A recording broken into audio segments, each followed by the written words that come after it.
Samantala, pasok na bilang protected witness ng Justice Department si dating DPWH Undersecretary Roberto Bernardo. Yan ang ulat ni Luisa Erispe. Inirerekomenda na ng National Bureau of Investigation na sampahan ng reklamong malversation at indirect bribery ang mga senador at iba pang opisyal ng gobyerno na binanggit ni dating DPWH Undersecretary Roberto Bernardo sa Senate Blue Ribbon Committee na umano'y sangkot sa maanumalyang flood control projects. Ayon kay Justice Secretary Jesus Crispin Remulla, ginamit nila ang sinumpaang salaysay ni Bernardo. After evaluating everything and the supplemental affidavit that they just drew up with these lawyers, the NBI already recommended. But of course, nobody has seen that affidavit. We will let the Senate vet it first and let it out in public.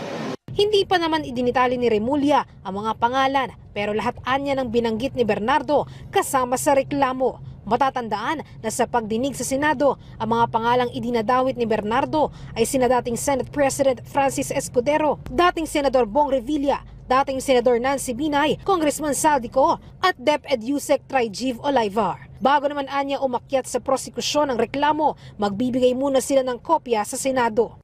Same as malversation problem. Lahat ng binanggit, most probably sila na. Actually, it's sworn to already, but we will furnish it immediately to the Senate so that the fear of the other senators will not matter. I mean, kasi nga, we're doing this at the same time. Nobody, not the public has not yet seen this statement.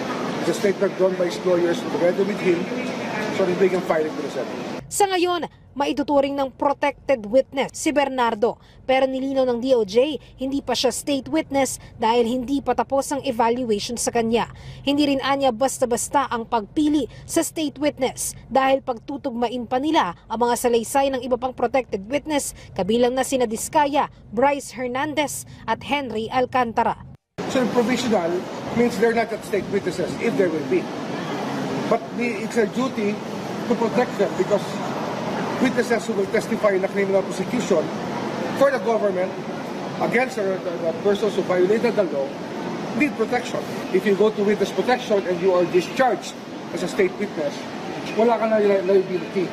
Kaya iniingatan natin yan. We're very careful about the evaluation of witnesses that the government needs to be able to prove a case.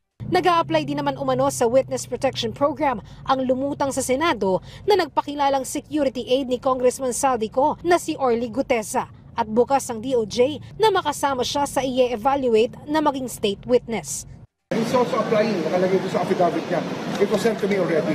He's also applying for witness protection. Kaya we have to analyze this properly and choose, no?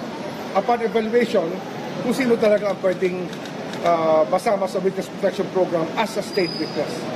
Humihingi naman ng tulong ang DOJ sa PSPG para sa dagdag na tauhang magbibigay proteksyon sa magiging protected witness sa investigasyon. Samantala, minomonitor naman ng DOJ ang kinaroroonan ni Congressman Saldico. May inilabas ng Immigration Lookout Bulletin Order para sa kanya ang DOJ. Kinukumpirma pa kung talagang nasa Spain ang kongresista. He's being tracked already.